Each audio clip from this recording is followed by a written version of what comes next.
Buenas tardes, buenas tardes. Bueno, vamos a esperar que se conecten un poco las personas y ya invito a mis coequippers del día. Hola Fernando, buenas tardes. Saludos a todos. Saludos acá desde Rosario. Después cuando arranque el vivo, yo voy a desactivar las notificaciones porque en verdad hay muchísimas preguntas que tenemos para responder. Y bueno, las voy a tener sonando a mis compañeras para responder tipo ping-pong y poder llegar al total de las preguntas. Qué lindo, de Viña del Mar, Chile, qué hermoso. Hola, hola a todos. Bueno, a medida que voy a buscar a mis compañeras, voy a ver si ya me enviaron solicitud. María Eugenia. Mari, si podés enviarme solicitud, si no te busco.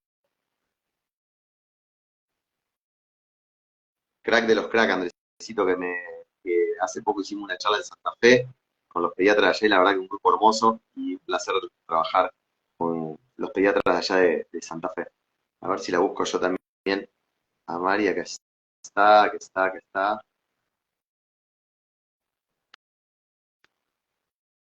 Y vamos a aceptarla. Mario, ahí te agregamos también, no sé por qué no. Ah, ahí está, Mariela, ahí Ahí está. estamos. Y a ver si agregamos a María Eugenia. A ver si se... Hola María, ¿cómo andás? Hola Diego, buenas tardes, ¿cómo estás? Muy bien, muy bien. Esperá que no quiero Me que alegro. me gane la tecnología. Ahí está. Dale, yo espero. No, la puse como para agregar a Mario un par de veces, no sé por qué no me deja aceptar. Con vos fue más simple, pero vamos a ver si aparece también María Eugenia. Yo te envié la Digo, solicitud sí, Mario, directamente. Ahí Mario estamos. también me la... Ahí está, ahí está. Ahora sí. Bueno, Hola, las dejo que hola. saluden y saco las notificaciones. Hola ¿Qué Mariu, tal? buenas tardes. Hola, ¿qué tal Mariela? Hola Diego, hola a todos. Hola Qué placer, Mario. qué lindo el equipete acá, Sí, comunicándonos en forma conjunta. Me parece genial. Vamos a ver si Qué lindo. gracias si por la sale exitosamente invitación. esto de las redes. A ver, bueno, esperen que voy a desactivar los comentarios. Ahí Dale, está. te Saludos a todos. esperamos. Bueno, Saludos a todos, gracias por eh, estar. ¿quieren, antes que arranque el vivo, ustedes decir algunas palabras y no las dejen escuchadas, para así le cuento a la gente un poco cómo es la dinámica? Bueno, vamos a presentarnos. Yo soy Dale. la doctora María Eugenia Gervasoni, yo soy pediatra, soy alergoinmunóloga infantil, vivo en Rosario, junto con los chicos. Bueno, Mari vive acá cerquita nuestro, y bueno, nosotros estamos formando un equipo de trabajo conjunto, que es lo ideal, en los casos de alergias alimentarias, que es el tema que nos reúne. El trabajo interdisciplinario, multidisciplinario y transdisciplinario, Tomá. para el bien de los niños y de la familia, por supuesto. Hola a todos. Muy bien. Marie, Bueno. No, yo me presento, soy Mariela Gentile, soy licenciada en nutrición, también especializada en alergias alimentarias y bueno, trabajando conjunto con estos dos grosos que siempre están ahí para las consultas y el trabajo en equipo, que realmente es en equipo y eso está buenísimo. muy bien. Bueno, yo soy Diego Marmaruso, pediatra, gastroenterólogo infantil, bueno, también dedicado a la alergia alimentaria, me apasiona, la verdad que haber encontrado profesionales que le apasionen lo mismo que yo y que poder trabajar en equipo es hermoso. Y como siempre digo, también que un poco acá faltaría él o los pediatras, que son muchísimos, que derivan, que el equipo se forma con nosotros, más el pediatra, Exacto. más algún especialista más que a veces es necesario, que un psicólogo o Uh-huh. en otras oportunidades también la persona que contamos cerca de casa, que son los grupos de madres que siempre están ahí al pie del cañón también como para colaborar, madres y padres, digamos bien, que colaboran un montón en las indicaciones y cada vez lo vemos más firmemente. Yo digo que aprendemos de ellos también. Así que bueno, la idea de este vivo, yo le pido a usted el tiempo que me controlen, porque yo no tengo reloj a mano, el único, porque quien maneja las redes me dijo 1 hora nada más, a las 20 tienen que cortar, no cansen. Así que nosotros hicimos acá un listado de todas las preguntas que nos enviaron, que son muchísimas. La idea es, entre los tres, ir contestándolas. Yo voy un poco a moderar el vivo, pero que sean respuestas puntuales para así podamos responder todas, porque si nos colgamos en cada respuesta, a lo mejor no hacemos tiempo de responder todas. Así que, como decía un jefe mío, lo bueno si breve 2 veces bueno, así que vamos a ver si podemos hacerlo cortito para empezar a responder todas las. Bueno, la primera pregunta es, la voy a empezar hablando yo un poquitito de qué pasa con este aumento de las alergias alimentarias. Si es real, si hay sobrediagnósticos, si estamos exagerando. Yo creo que sí, hay un aumento. La realidad es que tiene que ver con que los pediatras la piensan mucho más y las madres la piensan mucho más. Antes, un bebé que lloraba, de hecho hay papás que tienen segundo o tercer hijo y te dicen, no, mi hijo más grande lloraba y me decían que era alcohólico lactante, o hizo una caca con sangre y decían que era normal. Entonces ahora se sospecha más y se piensa más. ¿Hay un sobrediagnóstico en muchas oportunidades? Sí, también. A veces hay un sobrediagnóstico cuando no se llega al diagnóstico, ¿verdad? Porque la alergia alimentaria tiene un diagnóstico. Si la sospecho y hago la dieta de exclusión de esa mamá, la enfrento. Cuando hago el enfrentamiento y es positivo ese enfrentamiento, es un diagnóstico. Si no, estamos en sospecha diagnóstica. Si yo me quedo en la sospecha diagnóstica, ahí entrarán en juego otros paradigmas que pueden ser reflujo, inmadurez intestinal, disbiosis, etcétera. Pero, bueno, sí, la respuesta es que hay un aumento de alergia alimentaria y que tiene que ver también esto, con sospecharla más y con la mano del hombre, que digo yo, médicos, que tienen mucho que ver con los partos con cesárea, el agregado de antibióticos de los bebés, la poca lactancia materna, el agregado de fórmula de inicio, o a veces también esto del parto cesárea, ¿no? O institucionalizado, que también ayuda a que se desencadene más rápidamente la alergia en un bebé predispuesto a tenerla. Bien cortito. Vamos a hablar un poquitito con vos, Marius. Yo te voy a preguntar, antes de que yo cuente los síntomas pequeños digestivos y me meta en reflujo, que hay muchas preguntas de esto del bebé asumido como alergia alimentaria por síntomas respiratorios o cutáneos, solamente, no digestivos. Digamos, un bebé que vive con moco, tos, catarro de chiquitito y tuvo alguna dermatitis. Bien, las manifestaciones de las alergias alimentarias pueden ser digestivas, pueden ser cutáneas, pueden ser respiratorias o pueden ser generalizadas, que es el mecanismo más severo, que es la anafilaxia. Todo dependiendo de cuál es el mecanismo inmunológico por el que se producen estas alergias. Si es mediado por la inmunoglobulina E o es no mediado por la inmunoglobulina E. Los síntomas respiratorios en forma aislada no tendrían relación prácticamente con una alergia alimentaria. Los respiratorios siempre va asociado de manifestaciones digestivas y de manifestaciones cutáneas, no el respiratorio solo. A no ser que tenga ya un diagnóstico de una alergia inmediata, donde ya ha tenido una anafilaxia y puede debutar otra reacción anafiláctica solo con las manifestaciones respiratorias. Pero estas son de comienzo brusco, de un momento para otro empieza con mucha dificultad respiratoria. No es el niño que tiene moquito, no es el que tiene tos, o sea, en esos casos uno no piensa en el niño que tiene una rinitis o que tiene tos o broncoespasmos a repetición en forma aislada, no pensamos en una alergia alimentaria, pensamos quizás en algo ambiental, que no es el caso de la charla de hoy, pero no en una alergia alimentaria. Y a nivel cutáneo puede tener manifestaciones tipo dermatitis atópica, con lesiones chiquititas que pican mucho, más en la zona de los pliegues, de cuello, de los pliegues, que generalmente pueden acompañarse de síntomas digestivos y manifestaciones digestivas como cólico, deposiciones alteradas, y con relación ante la exposición a ciertos alimentos, que son los que se asocian más a las alergias cutáneas. Pero en forma aislada, lo respiratorio no. Igual el niño es un todo y puede tener una alergia ambiental y una alergia ambiental y alimentaria. Pueden coexistir las dos y bueno, será necesario estudiarlo completamente. Impecable. Yo acá sumo la pregunta sobre los síntomas digestivos. La alteración del sueño me preguntaron mucho y el reflujo y la constipación. Yo me sumo a lo mismo que vos, Mario. La verdad me parece que aislado todo es nada, como digo yo. O sea, hoy hablaba un montón en el consultorio con mamás que me decían, por una sola deposición con sangre ya me asumieron y no pasó más nada. O por moco en la caca lo asumieron como alergia.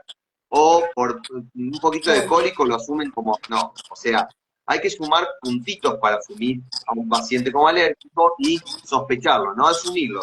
Sospechamos, ponemos a la mamá la dieta de exclusión y ver si reaparece el síntoma. El reflujo solo como síntoma es muy aislado, digamos, que uno diga, bueno, solo el reflujo es el único síntoma y por eso lo asumo como alérgico. Pero las normas de reflujo del 2018 ya decían que todo paciente con reflujo, antes de ser medicado, necesita primero ser excluida la alergia a la proteína de la leche de vaca. Y yo le decía a una mamá esto, que yo puedo tener un paciente con reflujo solamente, puro, sin alergia, un paciente alérgico que como síntoma tenga, además de cólico y demás, reflujo, o poder coexistir las dos cosas, tener reflujo y tener alergia. Pero solito no. Y en la constipación, lo mismo. Si no es un proceso funcional, como una displexia del lactante, que es el momento en el cual el bebé demora la cantidad de días de hacer caca, alrededor del mes de vida hasta el cuarto mes, es raro un constipado como un único síntoma de alergia alimentaria. Siempre que tengo síntomas sospechosos de alergia, llamémosle un bebé que tiene cólico, un bebé que tiene llanto excesivo, más de lo normal, que la mamá y el papá dicen llora mucho todo el día, 24/7, como digo yo, la alergia no discrimina día y noche. Entonces, ahí lo voy a sospechar y voy a tener que ver si hago el diagnóstico. Y en cuanto al sueño, sí la alergia altera el sueño, pero, vuelvo a decir, no altera solo el sueño, o sea, es un bebé molesto 24/7, no solamente que va a estar molesto en un momento de la noche y en el día no, digamos, generalmente hay todo involucrado en un proceso madurativo y del tipo digestivo. Con lo cual, en lo digestivo, como dijo Mario, o en lo respiratorio, o en lo cutáneo, si sumamos síntomas, siempre preguntamos por estos tres parámetros, digestivo, cutáneo, respiratorio, me da un puntapié a sospechar la alergia alimentaria y a llegar al diagnóstico de esa alergia alimentaria. Los síntomas van disminuyendo de a poco con el correr del tiempo y cuando la dieta se empieza a hacer de manera correcta. Y acá sumo la pregunta que hacían muchos papás. Mari, te lo pregunto a vos más que nada, que es cuando teníamos al paciente de nutricional, si es tan importante esto de leer etiquetas, el contacto, la contaminación cruzada, o por ahí no le tengo que dar bola y con que ya haga la dieta la mamá es suficiente. ¿Cómo te enfrentas vos a esta familia? Bueno, en realidad hay que entender un poquito digamos, la utilización que tiene la dieta de exclusión y el momento en la que se indique. Cuando se indica como método diagnóstico, como vos bien decías al principio, cuando vamos a salir de esa área de la duda y vamos a realmente hacer una dieta de exclusión para luego enfrentar y confirmar diagnóstico o no, ahí por ahí es una dieta súper detallada y exhaustiva. Pero cuando ya se determina la alergia alimentaria y se da como único tratamiento, por lo menos hasta que el niño o niña sea un poquito más grande, realmente hay que hacerlo correctamente. Yo soy partidaria y bastante hinchacoco por ahí con la dieta de exclusión, pero prefiero siempre comenzar bien, es decir, excluyendo todos los alimentos o los alergenos que están en cuestión y después ir agregando de menor a mayor cantidad, ¿sí? Pero si no, sucede que a veces no se terminan de excluir los alergenos y ya se empieza a sospechar de otros. Y por ahí llega la mamá o el papá con una dieta de exclusión de 4 o 5 alergenos cuando en realidad no se estudió ni se diagnosticó ninguno y eso tampoco está bueno. Entonces, cuando ya hay un diagnóstico o se piensa en un diagnóstico a través de la dieta de exclusión, se parte desde la exclusión correcta del alergeno y después vamos evaluando caso por caso si se puede flexibilizar o no. Impecable, María. Bueno, acá me sumo a la otra pregunta que dice, ¿todos los casos son iguales de APLB y deben excluir lo mismo? Bueno, yo pienso igual que Marie, por algo trabajamos en equipo. Nosotros no somos este equipo no excluye todo de entrada. ¿Por qué? Claro, porque seguimos viendo y las últimas normas de APLB fresquitas ya no toman como hace unos años atrás. Mario, vos te vas a acordar más que yo, pero hace, no quiero exagerar, pero un año y medio, 2 atrás, la soja ya la sacábamos de entrada. Hoy por hoy ya se sabe que no se tiene que sacar de entrada como lo hacíamos antes, que la proteína en la leche es la primera involucrada, que también no todos los casos son iguales. Yo voy a hablar de la no IG mediada y ahora le voy a pasar a Mario por la IG mediada. Pero en la no IG mediada, en verdad, hoy lo hablábamos justo con un montón de mamás que fueron casos puntuales, en las cuales las últimas normas, las que hablamos la semana pasada en el Congreso, si ese bebé está tolerando, esa mamá es no IG mediada, pero tolera un horneado, no se le saca el horneado, porque si lo tolera y el bebé está clínicamente bien, se tiene que aceptar que sí. Muchas veces en los grupos de madres es como que se toma esto de decir, no, pero vamos a sacar todo. Y las últimas normas dicen que no, que la mamá que está tolerando algún producto, Mariela lo dijo impecable, no se le saca ese alimento. ¿Por qué? Porque el grado de tolerancia de cada bebé es diferente y cada tratamiento es individualizado. Obvio, no significa por eso de que yo la voy a exponer a esa mamá a decirle, hizo caca con sangre y decir, bueno, probá horneado a ver si lo tolerás. Pero lo que No, y viene también consumiendo depende del... no tiene síntomas, o sea, uno tranquilamente puede decirle, bueno, mirá, venimos bien con este proceso, vamos para adelante. Siempre en el no IgE mediado. Y es importante esto que decía María también, de cada caso particular.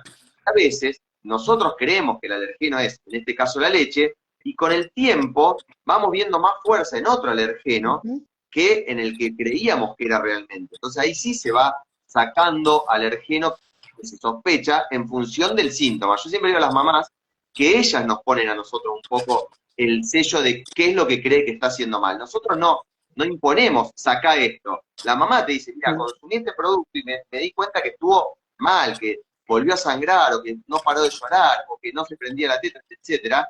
Y ahí uno dice, bueno, vamos a sacar ese producto para ver si volvemos a incorporarlo o no, o si tiene fuerza de nivel diagnóstico. Y hay que Y en el escuchar IgE a mediado, las cuando mamás me lo porque preguntan, son, perdón, sí, perdón, Diego, María, una decirle. acotación, que hay que escuchar a las mamás porque nos llevamos muchas sorpresas. Después cuando llega el momento del test, la mamá te decía, pero siempre, más allá de la leche y el huevo, pero yo cada vez que como maíz, y después resulta que era el maíz y no eran los comunes de la leche y el huevo. Entonces hay que escuchar a las mamás y ahí también pensar en el equipo realmente que se excluye y que no.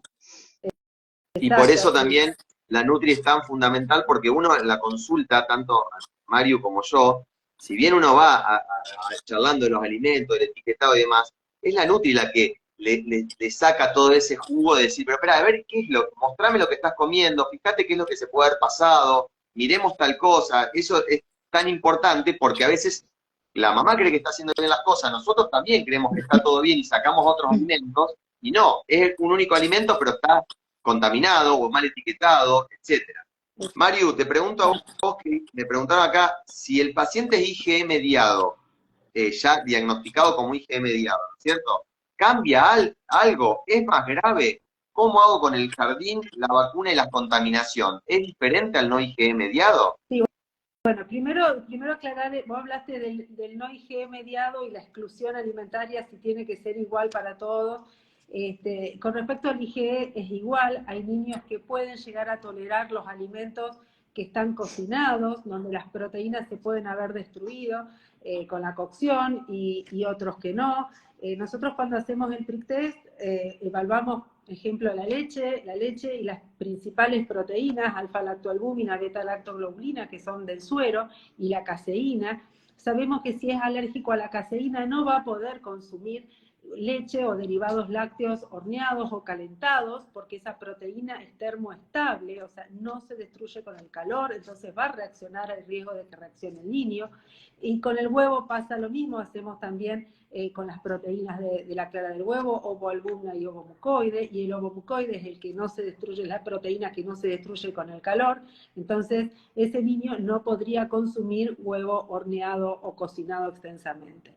En cambio, si es negativo, tanto a la caseína de la leche o al ovomucoide, estaría bueno a ese niño probar la tolerancia al alimento cocinado, porque estamos haciendo una desensibilización, desensibilizándolo. exponiéndolo en forma controlada para que la resolución de la alergia sea más rápido. Y como vos decías, Diego, perfectamente, este es un tratamiento personalizado, individualizado, de cada niño en particular. No se puede, hay tratamientos genéricos, pero el tratamiento personalizado es lo ideal. Así que eso de a mi hijo le dio esto y a mi hijo no, ¿y por qué? Bueno, eso hay que preguntarle al especialista que lo dio a ese niño y preguntarle por qué le dio de esa forma el alimento y por qué no de la otra forma, porque ya les digo, eso nosotros lo evaluamos a cada niño en particular. Después el IgE, el niño que tiene una alergia IgE mediada, en general los chicos resuelven más tardíamente que los que tienen alergias no IgE mediadas. Entonces llega un punto en que tienen que institucionalizarse, quizás antes ya estuvieron en una guardería, pero quizás tengan que ir a la escuela. Ahí tendrán que tener todos los cuidados necesarios de la exclusión, hacer la educación de lo que puede consumir, lo que no puede consumir. En general los niños están muy bien educados por sus padres, por su familia, saben perfectamente que no pueden consumir alimentos que no están avalados por los padres, o en este caso el docente, por eso hay que explicarle al docente el tipo de alergia, nosotros mismos les hacemos las notas como para que presenten en la institución, o hemos ido a hablar personalmente también para explicarle la situación. En el caso de los alérgicos IgE también les damos un plan de acción que hacer en el caso de una exposición accidental. Con respecto, eso sería con respecto a las actividades en el club, en la escuela. En relación con vacunas, hay vacunas que contienen alimentos en su composición, entonces en esos casos, bueno, hay otras marcas de vacunas, nunca dejamos de no vacunar, siempre indicamos la vacunación, que es lo principal, buscándole cuál es lo ideal para ese niño. Pero sí, en los pacientes que tienen alergia IgE mediada, tenemos por supuesto que tener en cuenta muchas más cosas que en los no mediados por IgE. Impecable, Mario.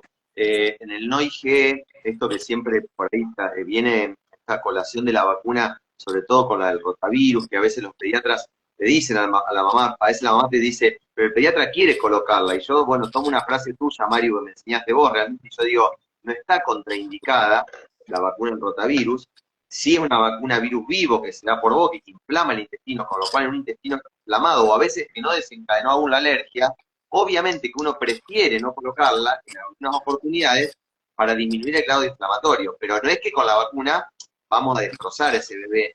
Sí, también a veces uno, cuando a mí ha pasado, cuando el pediatra me habla o me dice, mira, yo sí o sí la quiero colocar a la vacuna, le digo, bueno, perfecto, yo hablo con la mamá y el papá y les digo, bueno, mira, puede pasar que tenga más inflamación, va a estar más molesto, puede tener sangrado, no es porque la dieta la está haciendo mal. Y si se llega a un acuerdo con la mamá y el papá y la familia de no colocarla, que uno le dice, bueno, no, a lo mejor prefiero que no por ahora, también se le avisa al pediatra por qué no, porque ese es un ida y vuelta, que es una decisión importante también a tomar. Lo mismo, como decía vos, de las marcas de las vacunas, también es importante siempre, cuando es no IgE mediado lo resolvemos. Yo cuando es IgE mediado no lo resuelvo yo, lo resuelve María Eugenia y le digo, Mario, le digo a las mamás, andá y preguntarle a Mario realmente que ella te va a decir cómo seguir con esta vacuna. Entonces es importante que cada uno se dedique, digamos, a la parte que corresponde, ¿no? Y acá hay una otra pregunta. cosita que no quiero Sí. olvidarme de aclarar, perdón, Diego, es sobre la contaminación o los contactos. Es el umbral, sí, el umbral de reactividad de cada niño. Hay niños que toleran grandes cantidades de proteínas sin tener, de alimentos, sin tener manifestaciones, y otros con mínima exposición tienen manifestaciones. En general, los IgE mediados, afortunadamente, tienen un umbral de reactividad alto. Entonces tienen que exponerse a gran cantidad de proteínas para tener síntomas. Y digo gracias a Dios porque estos síntomas pueden ser más severos. En cambio, los no IgE, en general, ante mínima exposición y materna, ellos generalmente tienen síntomas los primeros 6 meses, es que tienen síntomas porque el umbral es más bajito. Y en general los IgE se diagnostican después de los 6 meses cuando se alimentan directamente porque este umbral es más alto. Así que las contaminaciones en los IgE mediados en general no producen síntomas. Muy bueno, tal cual. Bueno, Marie, para vos algo que me parece recontra importante, me pasa mucho en el consultorio a mí también, esto de mamás que solo le dan la teta, no toman fórmula, sus bebés son alérgicos a la proteína de la leche de vaca, pero también la madre puede ser celíaca o la madre puede ser vegetariana, es decir, que ya viene con una dieta.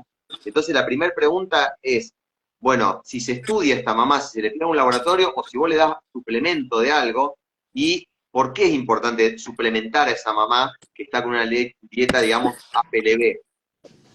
Sí, en general cuando hablamos de una PLB, desde el vamos solemos indicar generalizadamente la suplementación de calcio y vitamina D, por una cuestión de que en la etapa del embarazo y la lactancia los requerimientos están de por sí aumentados y con la dieta de exclusión, si no está del todo bien balanceada y aún estando bien balanceada, no siempre se llega a cubrir estos requerimientos. Entonces, en ese caso, hacemos como una indicación generalizada. Ahora, ya en el caso de mamás que son celíacas o mamás que deciden llevar una dieta vegetariana o algún otro tipo de dieta específica, también me pasa cuando se da la confusión con mamás diabéticas u otras afecciones que también tienen su dieta ya de por sí particular, ahí solemos evaluar individualmente. Yo me suelo poner en comunicación con ya sea su médico clínico, ginecólogo, quien esté digamos, abordando la parte clínica, porque bueno, usualmente tendemos a cuidar mucho al bebé, pero siempre hay que cuidar al que cuida, ¿no? Y acá es fundamental también atender las posibles deficiencias que pueda tener la mamá. Yo no soy de dar suplementación por las dudas, salvo en dietas vegetarianas, por ejemplo, en donde la suplementación con B12 ya está como muy estandarizada, pero suplementos más específicos de otras vitaminas y otros minerales, solemos hablarlo en conjunto, como ustedes por ahí mencionaban recién, que hablan con el pediatra. Bueno, un poco mi rol es comunicarme con las otras especialidades médicas que podemos ir ensamblando lo mejor posible la suplementación para no dar ni de más ni de menos. Impecable, impecable. Por acá una pregunta que para mí de la parte digestiva dice, ¿por qué unos niños resuelven más pronto y otros no? La no higiene mediada, ¿cuándo empezar el desafío? Y si el desafío va mal, si hay recaídas. Bueno, en verdad, las normas de alergia lo dicen claramente, y a veces parece como que nosotros cambiamos las normas, porque a mí me ha pasado un montón de veces, mamás que me escriben en privado y me dicen, che, Diego, pero ¿cómo? A mí me dijeron que hasta el año no tengo que enfrentarme, ¿y por qué lo enfrentás al octavo mes o al noveno mes? Las normas dicen claramente que desde el momento de diagnóstico son 6 meses y se prueba el primer enfrentamiento en un no IgE mediano. Es así de libro. Yo siempre le pregunto, primer síntoma, último síntoma. Obviamente, no voy a enfrentar a un bebé si se cumplieron los 6 meses y está en plena etapa de que todavía sangró la semana pasada. Voy a esperar, pero eso de poner un título a cuándo es el momento, digamos, que nosotros, vuelvo a decir lo mismo, se trabaja en equipo con la familia, no puedo decirle yo, te voy a enfrentar a los 14 meses, te voy a enfrentar a los 12 meses o a los 9, no. Eso lo vamos viendo en función de cómo son los síntomas. Y obviamente el enfrentamiento, sí, como me lo preguntaron acá, varía, depende de cada paciente. No todos lo hacen al mismo tiempo, sí a los 6 meses, pero hay individualidades después también de cada uno. Y también si es de un solo alimento o de varios alimentos, la cual la alergia es no IgE mediada.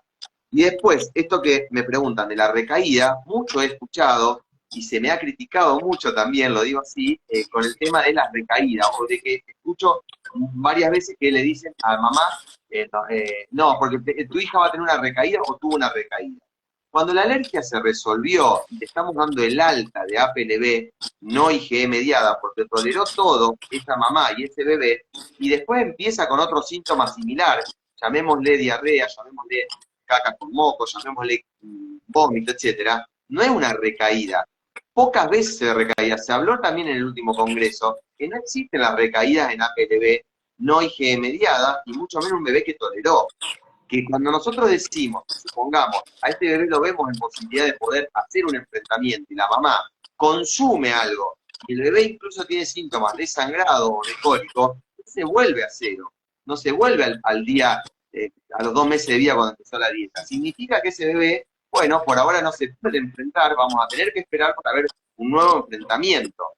También acá trabajamos en equipo, y yo más de una vez la llamo a María Eugenia y le digo, Mario, mirá, lo enfrenté una vez, no me fue bien, ¿te parece que podamos hacer un test cutáneo? ¿No te parece que a lo mejor podrá tener algo mixto? Bueno, obviamente que uno no lo resuelve por sí solo. Entonces, es diferente de cada bebé, aún siendo no mediado, con síntomas digestivos. uno va viendo cuándo lo puede enfrentar y a veces, incluso en el mismo enfrentamiento, nos quedamos en algún escalón. O sea, puede que yo supere el horneado y no puedo pasar al queso, o que del queso pasé a que le quiero dar yogur, o sea, depende. Hoy una mamá me dijo algo que me encantó, me dice, mira Diego, yo ya estoy liberada, tiene 1 año y 2 meses, probé el horneado, ¿es necesario que le dé el yogur y la leche directamente para que sea una alta o para que realmente, mira, le digo, yo acá me pongo en el papel de padre, si vos no tenés ganas de darle yogur, no, mi hijo, no le yogur, no le des yogur, ni le des la leche tampoco directa, no necesitamos dárselo para pensar, bueno, listo, es un exa PLD para que tenga el título. Me voy a manejar como un bebé que no tiene alergia, con vida normal, como le daría la alimentación saludable. De hecho, las últimas normas de alimentación, María, vos me podés corregir más, hablan cada vez más fuerte de no agregar azúcar, no agregar sal, no agregar... O sea, tampoco tenemos que hacer las cosas, digamos, para excluir un diagnóstico o para darle el alta Sí, a un paciente.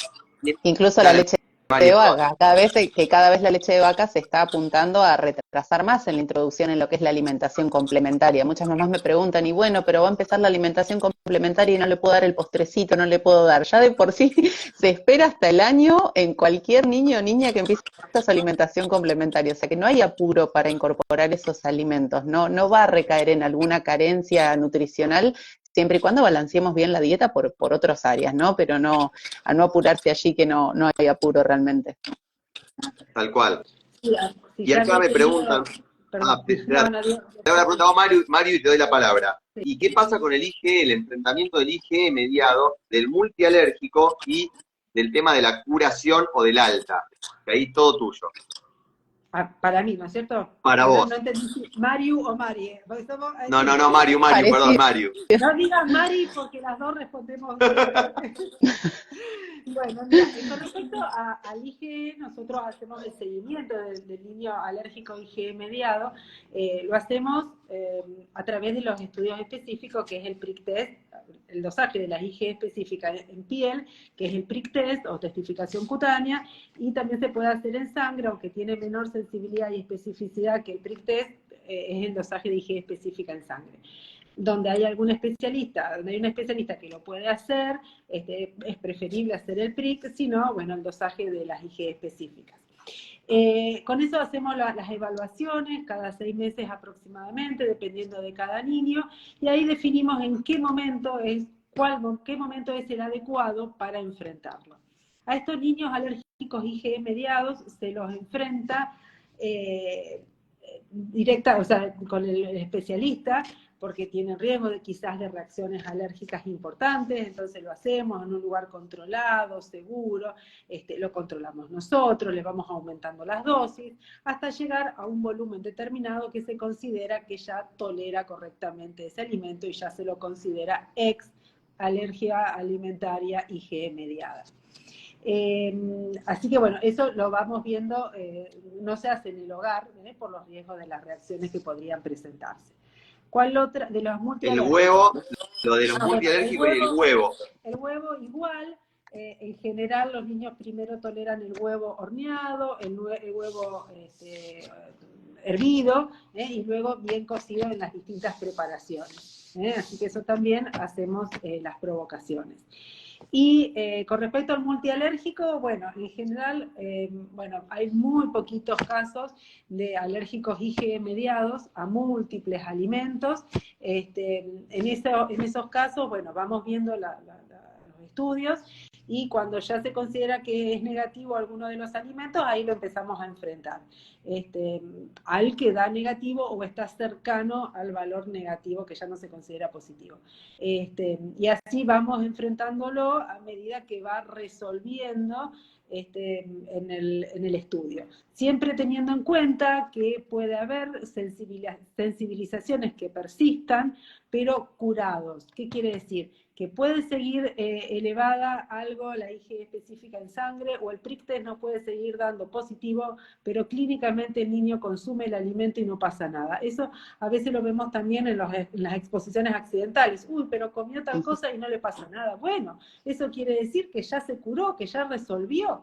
Eso es muy importante también a tener en cuenta. Alergia es la suma de la sensibilización y las manifestaciones clínicas. Un laboratorio positivo, un prick test positivo, sin clínica acompañante es sensibilización. No es alérgico y no tenemos por qué hacer la exclusión del alimento. Te hago una pregunta yo, Mario, vos que me interesa. Yo soy muy de la epidemiología y me encanta también esto que preguntaba al principio. Vos, como especialista, a veces se le toma tanta, o se rompe tanto el quinoto, por no decir otra cosa, con la soja. Bueno, ustedes, los alergistas, ¿no ven mucho más alergia IG mediada al maní hoy por hoy que antes, Sí, o no?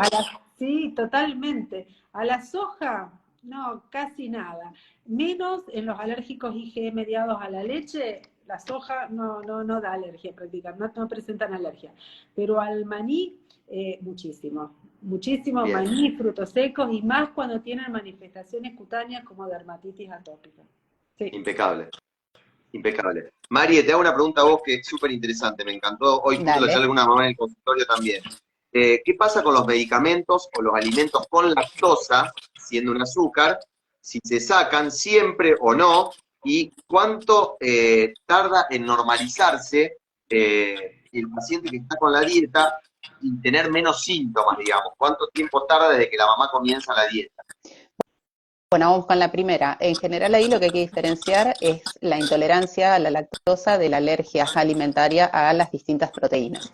En general nosotros cuando excluimos la lactosa, sobre todo en aquellos pacientes no mediados, es fundamentalmente por el riesgo de contaminación que puede tener un alimento o un medicamento que tiene lactosa que pueda estar contaminado con proteína de leche de vaca, pero no porque la lactosa vaya a generar una alergia. La lactosa nunca va a generar una alergia porque es un hidrato de carbono, no es una proteína. Entonces, en general las vamos a excluir. Muchas veces nos pasa a esos niños, niñas que no resuelven y siempre están con síntomas y bueno, ya hicimos la dieta de exclusión y ahí empezamos a hilar un poco más fino, bueno, qué medicamentos se pueden estar tomando o qué medicación pueda estar tomando la mamá, donde a veces realmente hay que excluir hasta ese tipo de medicamentos o algún tipo de insumo que se utilice que tenga lactosa. En ese caso se excluye, pero como decíamos recién, no es generalizado para todos. Y en el caso de la remisión que vos mencionabas de los síntomas, en los no IgE mediados suele ser un poco más larga, alrededor de la cuarta, sexta semana de empezar la dieta de exclusión, y en los niños que tienen alergias mediadas por anticuerpos suele ser un poco más rápido, entre las 2 y las 4 semanas. Pero, insisto, estas son generalidades. Después, ahí niño por niño, y a veces sucede que, no sé, la mamá te dice, vamos, todo bárbaro, duerme bien de noche, ya no está más irascible, hace mucho mejor caca, pero sigue el moco. Y bueno, el moco es una de las últimas cosas que abandona los síntomas. Entonces, hay que ir viendo el caso por caso. Pero en general, esos son los tiempos que se manejan para la mejoría. Muy bueno. Yo sumo acá la pregunta que me hacen sobre el probiótico y los antiácidos. También es un capítulo importante. El primero, lo que yo siempre digo, que un bebé tenga probiótico, antiácido y dieta de entrada, algo estamos haciendo mal. Estamos tirando de 3 sin llegar a nada. Entonces uno tiene que ir por partes. Si el primer síntoma fue el cólico y el pediatra le indicó el probiótico, primero, tener paciencia. Los probióticos tardan en hacer efecto también. Y si el pediatra le dijo, vamos a probar con el probiótico, y acomodando un poco también técnica de alimentación, de lactancia, si ese bebé tiene frenillo corto, cuánto toma de teta, cada cuánto va tomando, etcétera, etcétera. A veces yo le digo, bueno, ¿cuántos días llevas de probiótico? No, 5 días. Bueno, no es el momento de que va a hacer efecto. Se puede esperar. Generalmente el probiótico actúa con más tiempo, alrededor de los 20, 30 días. El probiótico y la alergia no tienen nada que ver. Hay otros países, yo he charlado mucho con las mamás del grupo de APLB Bolivia y lo investigué porque son un grupo que son re prolijos, lo mismo con el de Chile, y ellos tienen digamos, la cantidad de lactosa, la cantidad de veces que tiene de componente con la vitamina D o de excipientes, a nivel, digamos, como para el etiquetado, es mucho menor para tomar ese alimento o ese probiótico como alergeno o posible alergeno que acá en Argentina. O sea, ¿qué quiero decir con esto en lo bruto? El probiótico es el mismo, no quiero dar marca, pero el probiótico es el mismo en toda parte del mundo porque se hace en Suiza. pero la medida que usamos nosotros acá para ver la cantidad por millón que puede tener de este producto, a veces para nosotros no se toma como posible, digamos, contraindicación para una alergia o para un paciente que pueda tener una intolerancia, y en otras partes como Bolivia puede ser tomado como tal. Lo que yo hablaba con esta mamá de los grupos de madres es que uno, a pesar de eso, siempre va a hacer lo que dijo Mari, digamos, le va a dar el probiótico y va a ver si tiene buena respuesta, no lo voy a sacar. No sería una contraindicación. Ahora, si el pediatra le dio el probiótico y anda bien, y después se hace el diagnóstico de alergia, no pasa nada que siga con el probiótico. Y en el antiácido, en verdad, cada vez le ponemos más fuerza que el antiácido genera alteración de la microbiota también, altera la microbiota, con lo cual uno tiene que ser consciente que no le vamos a dejar a un paciente sin medicación antiácida si la necesita, pero yo también lo que hago en muchas oportunidades es sumar un probiótico en ese caso, además de la teta de mamá, que es el mejor probiótico, la que más fuente de probiótico tiene, para que no tenga tanta alteración en su microbiota. Porque si ese paciente es alérgico y le estoy dando antiácido y a veces no uno, dos o en alta dosis, obviamente que tengo barrida más de la flora bacteriana. Siempre cuento que cuando trabajar en equipo, más de una vez me pasa que a mí, María Eugenia me dice, Diego, mira, este paciente de la alergia está bien, pero tiene mucho reflujo, y bueno, lo tenemos que medicar, y mejora un montón el síntoma del reflujo, y bueno, y uno va a tratar de acomodar también y de cuidar esa microbiota, sobre todo si está bien alterado. Pero bueno, esto es una cuestión de riesgo-beneficio. Si necesita la medicación, hay que darla. ¿Darla por las dudas? No. ¿El antiácido se suspende en algún momento? Sí, yo tengo que ir probando, a ver si suspendiéndolo lo necesito o no. Porque a lo mejor en un momento nos parece que está bien y que era la medicación indicada, y después lo suspendió la mamá y te dice, no, la verdad que no tuvo más síntomas. Yo en el consultorio más de una vez me dicen, no me retes, suspendí la medicación. Digo, no, todo lo contrario, te felicito por suspenderla, porque es lo mejor que puede hacer, que uno pierda el temor y no se adhiera a un tratamiento, sino que vea la posibilidad de avanzar positivamente. O lo mismo pasa a veces con esto de las pruebas. Hay un montón de mamás que te dicen, mira, probé consumir esto y la verdad que no pasó nada. Bueno, buenísimo, a seguir adelante con esto, porque si no, es como que uno se pone en el librito, y el librito en muchas oportunidades se nos queman los papeles, no es el librito para todos iguales. Así que bueno, eso a tener en cuenta. Y, son guías, lo que nos ayuda son guías, o sea, no guías, pero después cada pacientito es distinto. Exactamente, tal cual. Y acá vos, María Eugenia, lo vamos a decir bien correcto, dice, ¿qué consejo me daría, doctora? Dice, yo tengo un niño con alergia IG mediada, ¿siempre tengo que tener adrenalina a mano? Depende de cuál es el alimento, si hay alto riesgo de exposición, en ese caso sí, depende del grado de alergia que tiene, depende de dónde vive o dónde desarrolla su vida, si está alejado de un centro asistencial, de la forma en la que vive. O sea, hay un montón de factores donde nosotros vamos indicando la adrenalina o no en aquellos pacientes que tienen riesgo de presentar una reacción anafiláctica. Siempre se da el plan de acción, en algunos casos con la indicación de adrenalina y en otros no. Depende si está el cuidado de la familia, si está en otro lugar, si va al jardincito. También, bueno, como ya dije, el tema de la escuela. Las escuelas a veces, acá en nuestra provincia, en Santa Fe por lo menos, no tenemos ley que avale a los docentes a realizar medicación, excepto, bueno, en algunos casos muy particulares, donde los padres autorizan, donde el médico hace la indicación, pero bueno, todos cuentan, a no ser que estén alejados, cuentan con un servicio de emergencia, donde bueno, el niño tiene que estar individualizado para que si hay una exposición y se presenta con determinados síntomas, bueno, rápidamente tienen que darle el tratamiento. O sea, vuelvo a lo mismo, depende del grado de sensibilización y de clínica de alergia que tiene cada niño. Bien. Acá, Mari, para vos, para mí, yo la empiezo y la seguís vos. Me preguntan qué leche es la indicada. Yo no hay una leche indicada en cuanto a alergia alimentaria. Sí es importante recalcar esto. Nosotros tenemos leches que son preventivas de alergia, que son las fórmulas HA o Comfort, sin dar marca, o sea, en general, son preventivas de alergia, que uno la tiene que dar en un paciente que tiene el hermanito tuvo APLB, o que el paciente estuvo con cólicos y no llegó al diagnóstico. O sea, no sirve en el paciente que tiene un diagnóstico de APLB. Esas fórmulas se dan un tiempo determinado también. Yo a veces peleo mucho sin querer, peleo una palabra, ¿no? De decir, no darla. Bueno, la tengo que dar un año porque la obra social me la cubre y le sigo con la HA un año entero. No, porque es una fórmula que tiene poca proteína y no es lo mismo que una fórmula de un bebé que tiene que tomar por fórmula de continuación o por fórmula de seguimiento. Entonces, es preventiva de alergia, se da generalmente en los primeros meses, sobre todo a veces le extendemos hasta el sexto mes. Las normas dicen que con 2 o 3 meses estaría bien, para ver si el paciente, digamos, el nene no lo necesita. Y si es un diagnóstico de APLB, de un bebé que acompaña con la lactancia materna o toma solo fórmula, tengo que usar una fórmula hidrolizada extensa, que es la que la proteína está rota, y puede ser con agregado, tienen diferentes tipos de fórmulas, son con agregadas de probiótico, algunas tienen un poquito de lactosa, no está mal en este caso porque se vio también en las normas que el porcentaje bajo de lactosa, como la mamá en su pecho materno tiene también lactosa, no haría mal a ese bebé, pero se individualiza la fórmula en cada paciente, y a veces nos dicen, doctor, ¿está mal que yo haya cambiado tanta fórmula? No, porque a veces necesitamos ver cuál es la correcta para ese bebé.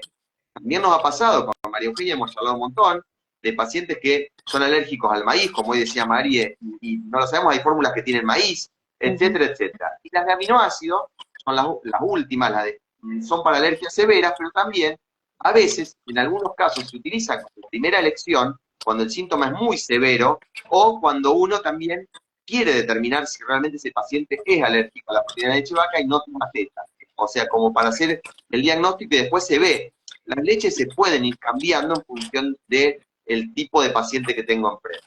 La sin lactosa se utiliza solamente en el momento del enfrentamiento. ¿Por qué lo hacemos? Por lo que decía Marie hace un rato, porque tratamos de no sumar un síntoma digestivo, un agregado de la leche con totalidad de lactosa. Pero no se da para tratamiento de APLB, o sea, nada que ver. Y acá preguntan, Marie, para vos, si el bebé no toma esa fórmula, porque no toma teta y algo de fórmula, pero no la quiere tomar, si puedo agregarla a los alimentos, a esa fórmula, y si cubre las necesidades nutricionales la fórmula hipoalergénicas. Bien, primero te respondo un poquito esto que decías de la lactosa, que la mamá que durante mucho tiempo no estuvo ingiriendo leche por estar haciendo la dieta de exclusión, se torna intolerante a la lactosa. Entonces vamos a necesitar también ir exponiéndola progresivamente a la mamá una vez que haya tolerado el enfrentamiento, ¿sí? O sea que las leches sin lactosa se utilizan también con este fin, digamos, para no generar síntomas digestivos en la mamá. Y después, por otro lado, claro que sí, se pueden agregar las fórmulas de las distintas que nombraste en preparaciones, y muchas veces ocurre que, bueno, los pediatras o los especialistas las indican, pero los lactantes no quieren tomarla o no les gusta, y la mamá me dice, ¿qué hago con todas las latas que tengo acá? Y muchas veces las usamos para fortificar la dieta de la mamá, en donde justamente no se cubren los requerimientos, y bueno, a veces las usamos tanto para la mamá como para el lactante, ¿sí? Obviamente siempre se da la indicación de no cocinar, pero sí se pueden usar en preparaciones que no requieran tiempos de cocción prolongado, y se pueden utilizar. Siempre hay que ser bastante creativos, pero se pueden utilizar. Bien, perfecto. Yo acá taché un montón, quedan 10 minutos, pero voy a decir, están casi todas respondidas las preguntas. Mariu, para vos, ¿qué pensás de la desensibilización? Bien, es un tratamiento específicamente para los pacientes que tienen alergia IgE mediada alimentaria. Hay mucha experiencia, bueno, yo la que más tengo es con la inmunoterapia oral con leche de vaca. Se ha estudiado con leche, con huevo, con maní, con frutos secos en el exterior. Acá en nuestro país más se hace con leche y con huevo. Pueden ser distintas formas de presentación, o sea, se puede realizar en forma oral, sublingual, epicutánea, con parches, que ya les digo, eso acá no, en Estados Unidos y en Europa sí con el maní. Es para los niños, IgE mediados, que no han resuelto, o sea, uno los sigue estudiando y siguen siendo positivos, que ante mínimas exposiciones han tenido reacciones importantes en esos niños, o bien que vemos que no lo va a superar o que tiene una sensibilización muy importante, le podemos brindar este tratamiento.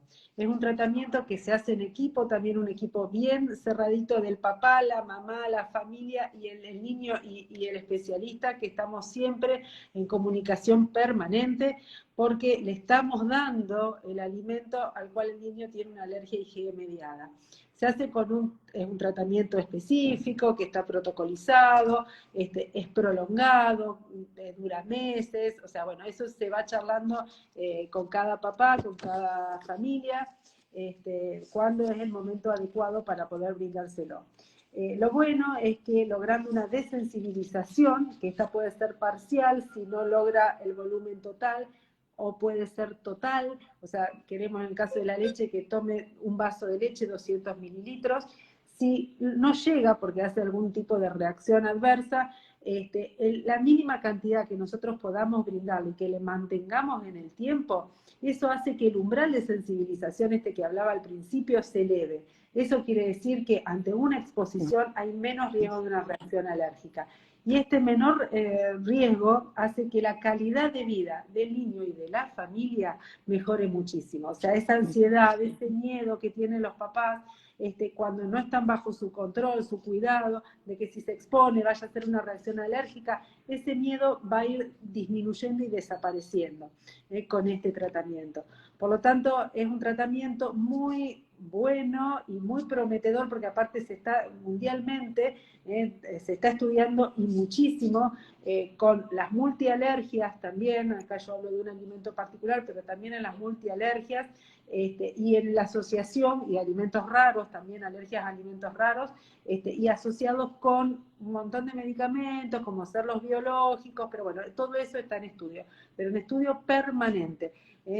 Cuando viajé hace poquito a al Congreso Europeo, se habló todo de este tipo de tratamiento, de la inmunoterapia, de biológicos, o sea, es lo que se está haciendo en el mundo, y bueno, ya va a estar protocolizado para que todos podamos brindárselo a los pacientes y así la calidad de vida, la vida del niño y de la familia mejoren. O sea, es muy buen tratamiento para los alérgicos IgE mediados.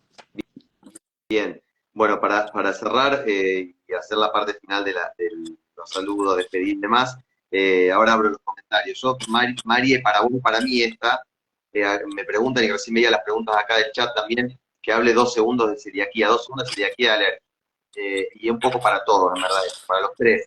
Primero que cuando yo tengo muchas mamás que son celíacas y que el miedo es de, bueno, no le quiero dar gluten, se sabe que exposición temprana a los posibles alergenos, o en este caso un bebé, un hijo de madre celíaca, se tiene que incorporar el gluten de manera temprana en la alimentación complementaria, y es importante agregarlo. Ahora, es la pregunta más común también cuando el síntoma digestivo a veces, digamos menor de un año, para no meterme tan mayor, el menor de un año tiene diarrea y que no, y que le reintrodujo, y que no, y no será celíaco. No lo pensemos en un bebé tan chiquitito, necesitamos tiempo de exposición al gluten para que también ese bebé tenga síntomas. Si yo no lo expongo, no le doy el gluten, no va a tener síntomas. Y lo mismo pasa, bueno, Mario, vos me vas a decir más que yo, con los demás alérgenos. Ahora el huevo se sabe que obviamente que lo damos en el 6º mes, pero lo mismo el pescado, el trigo. O sea, el quitar el alimento preventivamente no sirve, no. Y cuando sospecho enfermedad celíaca, porque la mamá es celíaca o el papá, y el bebé crece, dejemos de lado la alergia, y sospecho fuertemente enfermedad celíaca, tengo que estudiarlo. No tengo que sacar el gluten, eso ya está recontra estudiado que no se saca. Y tampoco cometer el error de asumir como celíaco a un paciente con un anticuerpo único solo, como viene a mi consultorio, porque el pediatra le dijo que era celíaco por tal anticuerpo y le sacó el gluten. No, tiene diagnóstico de precisión la enfermedad celíaca y hay que abordar el diagnóstico. Entonces, no hagamos diagnóstico por hacer. Que mejoren síntomas a veces por bajar la cantidad de hidrato de carbono, de gluten, etcétera, etcétera, etcétera, que no es el tema de esta charla, tiene que ver con otras cuestiones que no es con esto de decir preventivamente lo saco.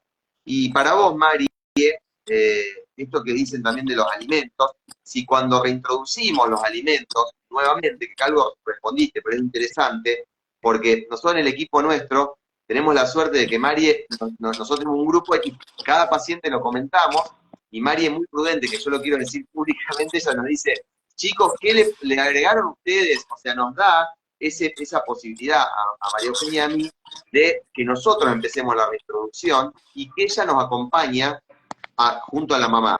Ella nos dice, ¿ya les parece que agreguemos tal producto? Yo le dije a la mamá que agregue tal otro, pero porque ustedes se lo indicaron. Entonces, en ese proceso también tan importante de la nutricionista, de la reintroducción de los nuevos alimentos, ¿a vos te pasa también esto de que puedan tener síntomas que no sean de alergia, que pueden ser por el alimento en sí, o por el horario del alimento, que se lo da, etcétera, etcétera? Sí, ¿Cómo lo ves aparte vos?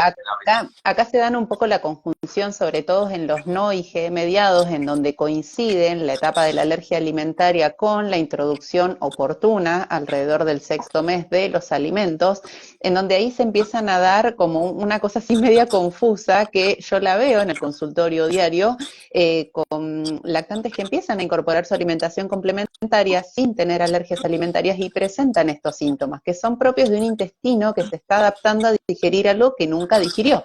Entonces, hay que ser pacientes e ir introduciendo los alimentos, sean esos alergenos si estamos en etapa de enfrentamiento o simplemente los alimentos propios de la alimentación complementaria, uno a uno y en cantidades progresivas y también atendiendo las necesidades de cada grupo de familias, ¿no? Porque no todos necesitan los mismos alimentos ni en la misma secuencia. Entonces, hoy día ya también está muy visto que no hacemos esto de, bueno, al 6º mes la papilla de papa y zapallito, al 7º mes agrego, no, sino a partir del 6º mes se empiezan a incluir todos los grupos de alimentos, obviamente excluyendo los que están diagnosticados como alergenos. Pero no hay que temer agregar alimentos a la alimentación complementaria porque justamente después tenemos los otros problemas con los que me encuentro habitualmente en niños o niñas que han padecido alergias alimentarias, que es la selectividad. ¿Sí? Llegan al año y medio, en donde comen 3 o 4 cosas y hay un temor realmente marcado a incorporar otros alimentos, entonces, por cuidar los alergenos, termino descuidando una alimentación variada. Entonces, a veces la alergia nos sirve un poquito de excusas para trabajar en el consultorio cuestiones que no tienen que ver exclusivamente con la alergia, sino que vienen con motivo de consulta, de bueno, tengo que hacer la dieta de exclusión, pero en torno al 6º mes empezamos a trabajar fuertemente con lo que es la introducción de todos los grupos de alimentos saludables para la etapa de crecimiento en la que están. Excelente. Bien. Para cerrar, Mariu, para vos, cerrás vos con este y después nosotros hacemos el saludo final. ¿Se curan las alergias alimentarias? ¿Qué pasa al alta de la alergia? ¿Puede comenzar mi bebé con broncoespasmo o procesos respiratorios? Bien, la gran mayoría, afortunadamente, se curan. De las alergias alimentarias se curan. Las alergias que son no mediadas por IgE, diría prácticamente el 100%, o si no corregime, Diego. Los IgE, un gran porcentaje, un 85%. En general resuelven primero la leche, luego el huevo, más tardíamente. Bueno, se va viendo, hay pacientes que tienen los dos tipos de alergia y bueno, eso lo vemos en la evolución de sus alergias alimentarias. Y, perdón, me preguntaste... Si se curaban y qué pasaba con el tema del broncoespasmo. Si puede empezar con broncoespasmo, proceso respiratorio post-alta. Cuando le damos el alta a los pacientes alérgicos alimentarios, siempre les decimos, seguramente esos pacientes tienen antecedentes familiares, a la mamá, al papá, tienen síntomas respiratorios, síntomas cutáneos, tienen antecedentes familiares, el antecedente personal de la alergia alimentaria, ese niño tuvo una alergia alimentaria, tiene altas chances, no el 100%, pero muy altas chances de que se sensibilice y tenga alergias ambientales. Y ahí presentar manifestaciones respiratorias, broncoespasmos, rinitis, hacer lo que se llama la marcha atópica. En los primeros periodos de la vida tienen la dermatitis atópica o una alergia alimentaria y después la alergia ambiental. Ya no alimentaria, con manifestaciones respiratorias. Ya no por causa alimentaria, sino por ambientales. Y ahí, bueno, lo volveré a ver desde el punto de vista de la alergia respiratoria, evaluándole no alimentos, sino los aeroalergenos, lo ambiental. Pero sí, tienen altas chances y uno debemos informarles y comentarles a los papás que pueden hacer esta marcha atópica. Tal cual. Yo siempre digo lo mismo. Cuando hoy te doy el alta de APLB, no te voy a dar más por alergia, pero seguramente algún problema digestivo en tu vida vamos a volver a ver. Bueno, primero, dos cosas importantes. Gracias al trabajo en equipo. El consultorio de alergia alimentaria para nosotros funciona hermosamente. Gracias. Yo digo siempre de que no nos sentimos solos. Siempre que ustedes, cualquier papá, mamá, familia, sobre todo los que son de afuera, que a veces cuesta un montón conseguir un turno, insistan a la secretaria o insistan a nosotros para encontrar el mismo. Nosotros con María Eugenia generalmente estamos la mayoría de los días, y gracias a Mari, que la tenemos también de manera virtual siempre, o sea, podemos hacer esa consulta de alergia alimentaria, y es tan importante. Y también trabajar con el pediatra fundamentalmente. Yo cuando doy los altas de APLB, les pregunto a los papás del pediatra, porque es el que la derivó, es el que la acompaña, es el que la nutre. Después, con el dermatólogo, en los casos de la dermatitis atópica o las cuestiones de piel, también con el psicólogo en algunas oportunidades, cuando se necesita. Y no me quiero olvidar, porque una mamá me lo dijo llorando en el consultorio y me pareció muy valioso, y yo dije, puta, algo estamos haciendo mal, al grupo de madres y padres que tanto contiene. Porque hoy una mamá me dijo, doctor, yo ya había visto un gastro, había visto una nutricionista, y las que me sacaron las dudas fueron las mamás en el grupo de madres.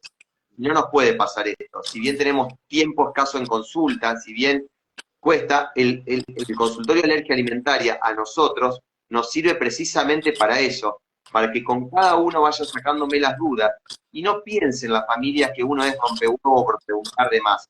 Es un paradigma. Yo siempre digo que parece que es poco el tiempo de alergia, pero es muchísimo para el sacrificio que hace una familia. Y Mariela dijo algo que yo me sumo también, que es este cuidado de esa mamá que amamanta y que tanto sacrificio hace. A veces me dicen, bueno, y la contaminación cruzada, pero en casa comemos, digo, bueno, pero hay que pensar en la mamá, porque la primera que se culpa es a la madre cuando hay un síntoma, y comiste algo de más, y qué sé yo, y que fijate, y no, y a veces no viene por ahí, viene por otro lado de la energía también. Así que bueno, agradecer a ustedes dos por todo, porque realmente las quiero y laburar en equipo me encanta, a los pediatras, a los grupos de madres y padres, y también, bueno, agradecer a todos los que nos derivan este paciente por confiar en nosotros, porque siempre está bueno hacerlo. Así que bueno, yo no más que saludar, agradecer y bueno, darle un beso grande a todas las comunidades APLB. Gracias. Gracias por estar presentes acá en este vivo. Yo estoy re contenta, me encantó hacerlo. Así que bueno, podemos repetirlo más adelante. ¿Les parece? Lo repetiremos. Sí, cuando gusten. Gracias por invitarme. Bolivia, que vayamos, podemos ir así en equipo. Podemos, sí. Sí, hay que ir. Estaría buenísimo. Bueno, un gusto enorme trabajar con ustedes, chicos. Bueno, igualmente, un abrazo grande y gracias por la paciencia, porque los vivo ahí acribillando mensajes. No. Pero se trabaja bien. Gracias a vos, María, en serio. Es la idea también, y que cada cual tenga su impronta. Yo digo que no podemos ser todos iguales y eso está bueno también. También uno se nutre de los colegas. A veces uno piensa que yo tengo amigos gastro que son de otros lugares, incluso también de Rosario, que uno colabora, habla, dialoga a los pacientes, y eso también está bueno. Por eso, tener un poco también de esto, yo le digo siempre en el consultorio, todos podemos tener una experiencia que no nos gustó, y hasta con nosotros nos puede pasar también. A veces que uno, por empatizar o por no, bueno, a veces nos pasa que no se llega a entender esa conexión tan linda que se da con el acompañamiento de la familia. Pero bueno, la idea es eso, tratar de acompañar y guiar para que el camino sea más simple y más lindo, ¿verdad? Así es. Bueno, chicas, y a gracias. toda la Un familia, abrazo grande, hasta mañana. gracias a todos. Buena semana. Igualmente. Adiós. Chao, chao.